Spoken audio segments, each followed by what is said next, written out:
Assalamualaikum warahmatullahi wabarakatuh. Baik, kali ini kami akan mempresentasikan tentang sistem informasi pemasaran. Terlebih dahulu kami akan memperkenalkan diri dari kelompok 9 yang bernama Erdiwan Putrajai dan Mujafar Ifar Ahmad. Baik, kali ini kita akan membahas sistem informasi pemasaran. Nah, di sini kita tahu bahwa arti dari sistem informasi pemasaran itu apa? Sistem informasi pemasaran atau disingkat dengan SIP merupakan suatu terdiri dari orang-orang, peralatan, dan prosedur-prosedur untuk mengumpulkan, menyortir, menganalisis, mengevaluasi, dan mendistribusikan informasi dengan tepat waktu. Nah, kita tahu di sini arti dari sistem informasi pemasaran itu yaitu orang-orang yang berkumpul di suatu perusahaan untuk melakukan pekerjaan-pekerjaan seperti menyortir, menganalisis, mengevaluasi, dan mendistribusikan informasi dengan tepat waktu. Selanjutnya, fungsi sistem informasi pemasaran. Nah, di sini fungsi sistem informasi pemasaran adalah untuk menilai, mengembangkan kebutuhan informasi dan mendistribusikan di dalam sebuah perusahaan untuk memasarkan produk-produk perusahaan tersebut. Nah, fungsi SIP di sini adalah untuk menilai, untuk mengembangkan kebutuhan informasi dan mendistribusikan informasi tersebut secara tepat waktu di dalam sebuah perusahaan untuk memasarkan produk-produk perusahaan tersebut. Baik, selanjutnya tujuan sistem informasi pemasaran. Nah, kita tahu harus mengerti itu apa sebenarnya tujuan sistem informasi pemasaran itu, yaitu untuk menyediakan informasi yang berkaitan dengan situasi internal sumber daya perusahaan dan situasi eksternal seperti konsumen, pesaing, dan distribusi dan kebijakan. Nah, di sini tujuan dari sistem informasi pemasaran itu untuk menyediakan informasi yang berkaitan dengan situasi internal, baik itu seperti konsumen, pesaing, saluran distribusi, dan kebijakan publik. Selanjutnya, seberapa penting pemasaran. Nah, kita tahu harus seberapakah penting pemasaran itu dalam suatu perusahaan. Di sini terbagi 3. Yang pertama, kesuksesan finansial tergantung pada pemasar. Nah, dari arti kesuksesan finansial tergantung pada pemasaran ini yaitu bagaimana cara kita memasarkan suatu produk yang kita jual supaya lebih laku atau diminati oleh konsumen sehingga mencapai kesuksesan finansial yang maksimal. Yang kedua, jika tidak ada permintaan produk dan jasa sama dengan tidak ada laba. Yang ketiga, jika tidak ada permintaan sama dengan fungsi bisnis dan tidak berfungsi. Selanjutnya, sebelum kita melakukan yang namanya usaha itu, kita harus melihat apa yang harus kita pasarkan, apa yang harus kita jual terhadap konsumen yang harus digunakan setiap hari. Yang pertama, barang di sini diartikan sebagai produk yang harus dijual kepada konsumen. Contohnya seperti mobil, pakaian, dan peralatan-peralatan yang harus dipakai secara sehari-hari. Yang kedua, jasa. Jasa di sini artinya seseorang yang melakukan pekerjaan terhadap orang lain. Contohnya itu seperti pangkas, bengkel, dan masih banyak lain.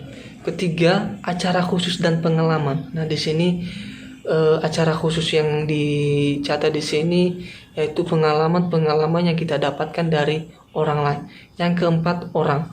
Nah, di sini perusahaan harus memiliki karyawan atau pekerjaan-pekerjaan yang dikasih kepada karyawan tersebut. Yang kelima, tempat dan properti. Nah, di sini kalau kita harus melakukan atau membuka suatu perusahaan atau usaha baru, kita harus melihat tempat dan properti yang harus kita yang banyak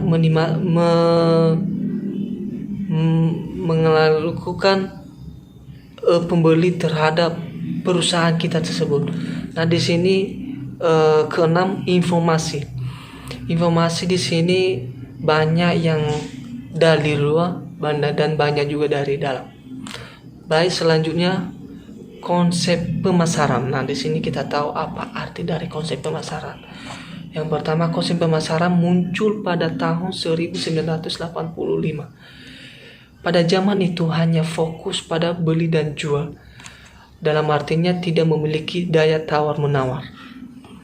Nah, sekarang pertanyaannya, bagaimana konsep pemasaran pada zaman ini dan masa yang akan datang? Nah, pada konsep pemasaran sekarang ini sudah lumayan canggih dari zaman dulunya, di mana pada konsep pemasaran sekarang ini banyak yang harus dilakukan, seperti menjual, mempromosikan, dan lain-lain. Selanjutnya kita akan membahas tentang unsur strategi pemasaran. Di sini kami udah membagi beberapa unsur strategi pemasaran, yaitu ada 4 produk. Nah, di sini kita harus tahu, sebelum membuka usaha itu kita harus melihat produk apa yang harus kita lakukan, apa yang harus kita perjual kepada konsumen, apa yang harus diminimati oleh keinginan konsumen. Yang kedua, promotion. Nah, kita di sini akan melakukan promosi terhadap produk-produk kita yang kita jual kepada konsumen untuk mendorong penjualan produk, termasuk periklanan dan penjualan langsung. Ketiga, placement, yaitu hal yang berhubungan dengan cara mendistribusikan produk secara fisik kepada pelanggan melalui saluran distribusi. Yang terakhir, price, yaitu semua elemen yang berhubungan apa yang dibayar pelanggan untuk produk tersebut. Lanjut, jenis-jenis informasi pemasaran. Nah, di sini ada beberapa jenis-jenis informasi pemasaran, dibagi 3, yaitu pemasaran atau marketing inteligensi, yaitu informasi yang melalui ke perusahaan dan lingkungan. Yang kedua, informasi pemasaran internal marketing information, yaitu informasi yang dikumpulkan dari dalam perusahaan sendiri. Yang ketiga, komunikasi pemasaran atau marketing communication, yaitu informasi yang mengalir keluar perusahaan ke lingkungan. Baik, demikian dari penjelasan kami, dilanjutkan oleh teman kami, Mujafar.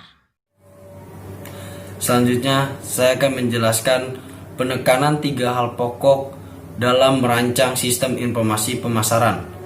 Yang pertama, yaitu sistem informasi pemasaran harus dilihat dari suatu sistem yang luas, yang bersifat fleksibel, karena kegiatan-kegiatan pemasaran dari suatu perusahaan saling berhubungan satu sama lain dan harus sesuai dengan lingkungan yang ada. Dan kedua, sistem informasi pemasaran tersebut harus bersifat formal dan berkelanjutan. Kemudian yang ketiga, suatu sistem informasi pemasaran harus memberikan suatu susunan aliran informasi yang relevan untuk membantu memberikan keputusan pemasaran.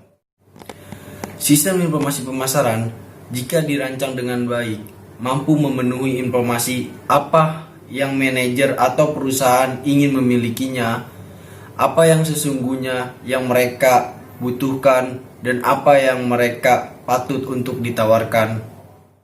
Selanjutnya saya akan menjelaskan komponen-komponen yang ada di dalam sistem informasi pemasaran.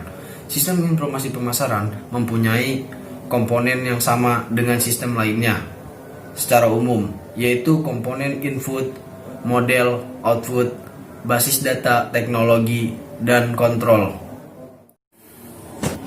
yang membedakan komponen-komponen sistem informasi pemasaran antara komponen sistem lainnya, yaitu dari konteks letaknya dari sistem informasinya.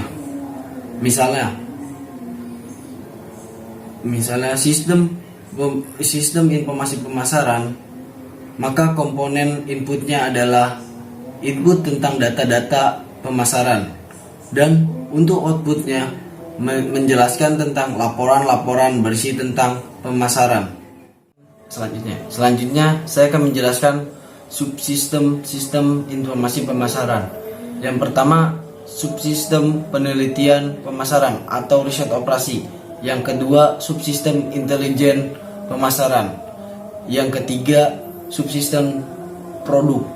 Yang keempat, subsistem tempat. Yang kelima, subsistem promosi. Dan yang keenam, subsistem harga. Demikianlah yang dapat saya sampaikan dalam video ini yang menjelaskan tentang sistem informasi pemasaran. Kurang lebihnya saya mohon maaf. Wabillahi taufiq wal hidayat. Wassalamualaikum warahmatullahi wabarakatuh.